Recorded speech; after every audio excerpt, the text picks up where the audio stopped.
There was a lot of spiritual revivalism in upstate New York, and a lot of game changers came from upstate New York.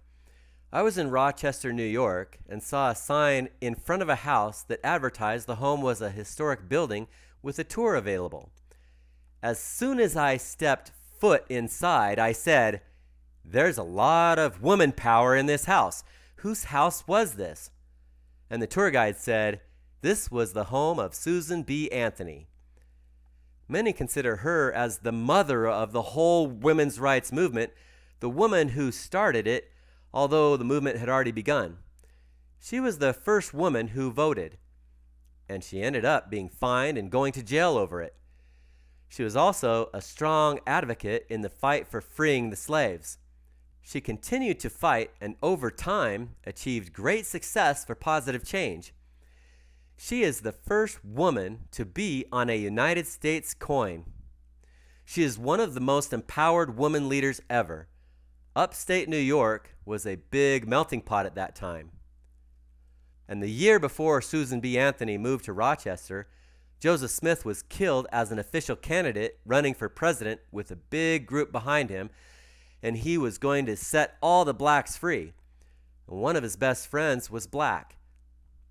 In fact, one of the black men Joseph Smith had given priesthood to was a friend of his who was living with him. He's the one who dressed Joseph Smith in his temple clothes and buried him when he died. But somehow, the church lost knowledge of that, kind of like how the government lost record of the original 13th Amendment being ratified. There is trauma with people dying and stuff getting burnt down and that kind of trauma. Well, I served a full 2-year mission for the LDS Church in South Africa, and I was teaching the lie that I'd been taught about blacks never having the priesthood until Spencer W. Kimball supposedly got it from Revelation to finally give it to them for the first time ever in history. I think it was an inspiration on his part to announce the blacks could have the priesthood. I give him credit for that. It appears that the church beliefs were somewhat influenced by the many Protestants and others who had come into the church, and some of their beliefs were inherited from where they'd come from. But now, more recently, the church has a new organization called the LDS Genesis Group. That's an all-black-led group that has the true history of these people whose families have never forgot.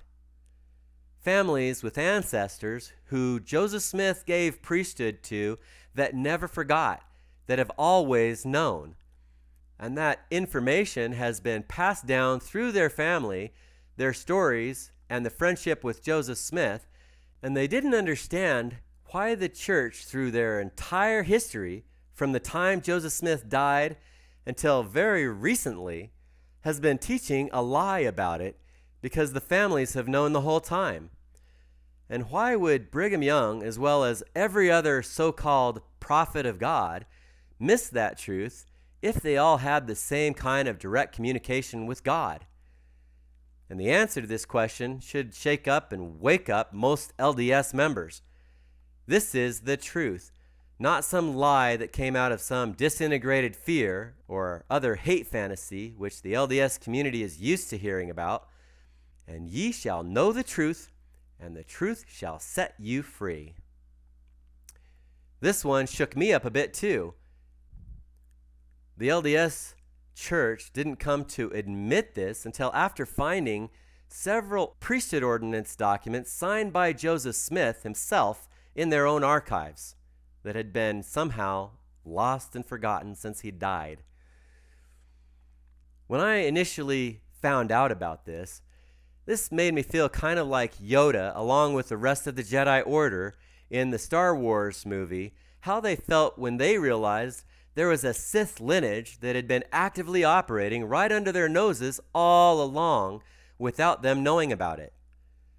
But some of that is because of all the other stuff I already knew about the church, some of which I'll share with you, and if you don't find it a bit shocking yet, you will. Let's just say there's plenty of room for everyone to grow, including the LDS Church. And just like the Jedi Order, why couldn't they sense that? You know, like the dark side has clouded everything. I felt this way when I first found out. Now I can talk about my own thoughts and feelings all day long, and maybe they'll come up with a better answer for this. But hey, if these guys have had the same power and abilities as Joseph Smith, then why didn't they know? You know, he was special. We're all our own person. We all have our own ways of helping. And I'm hoping that as everyone else who's listening to this, who is from other lineages, I'm hoping you realize that the same principle that I'm sharing with you has applied to every other lineage out there as well. Don't kid yourself. It's true. If you read the current 1978 declaration from Spencer W. Kimball, it's been recently rewritten to reflect the current discoveries. Just recently, for the first time since 1978, they had to rewrite their scriptures. The LDS Church still hasn't said much about this, and the thing is, if they would just be more honest about this type of stuff, then people like me wouldn't have to bring it up and talk about it. Because right now, this is going public, and it's kind of going to shake them up, and they'll have to deal with their own cognitive dissonance like everyone else. Again, the whole earth will shake to and fro like a drunken man, as in Isaiah chapter 24, verse 20. Yes, even my original lineage, the LDS Church, is going to be shaken, like everybody else. There are some things that must be addressed because it's about empowerment or the lack thereof. It's not going out against someone, spreading lies about or anything to take them down either. It's just to help them wake up to actual truth, to help them realize that when they said they had the fullness of the gospel, they're one of the groups who thought they had it all, the have-all, be-all, and we stop learning as soon as we think we know it all. This is a common mistake for most lineages, not just them, but they may be one of the toughest lineages to convince that they are also included here. And why do we keep learning if we had the fullness? What is there more to even learn? Why are we still supposed to get the writings of the lost tribes still as prophesied? And I've got to tell you, the LDS lineage is beautiful. Just when you think you were the only ones who had a chance of being saved, you find out you're quite wrong about that. With all the strict rules they have to obey, but they also do work in their temples for the dead by proxy, which gives every member of every other lineage a way to reach the highest heavenly realms because it sort of supersedes everything else they taught about needing to get that work done in this life. They say it's easier to make the shifts in this physical life than it is in the spirit world, but how much do they really know about the spirit world? It's time we all start to ask, what else don't we know? Well, if you really understand the true teachings of what Joseph Smith pulled together, most of the work done in their temples, most of the temple ceremonies are just a huge labor of love for everyone who has died from other lineages, to get all their work done. That's why they've been so good at performing genealogy work, because their work encompasses the whole human family. Most of those who weren't even part of the LDS lineage, to give even them their chance to accept baptism, and so on. And there's plenty of evidence that baptisms for the dead were done around the time of Christ. 1 Corinthians chapter 15, verse 29. Else, what shall they do which are baptized for the dead, if the dead rise not at all? Why are they then baptized for the dead? This verse wasn't to prove they were doing baptisms for the dead, because it was common knowledge. It was to prove the validity of resurrection. For those who don't have an opportunity in the physical life, they have a chance to be taught in the spiritual world. 1 Peter chapter 3, verse 19, by which also he went and preached unto the spirits in prison. According to the Bible, the first thing Christ did when he died was to teach the spirits in spirit prison. It doesn't necessarily mean they're in hell. They either hadn't accepted it or hadn't had a chance to accept it yet.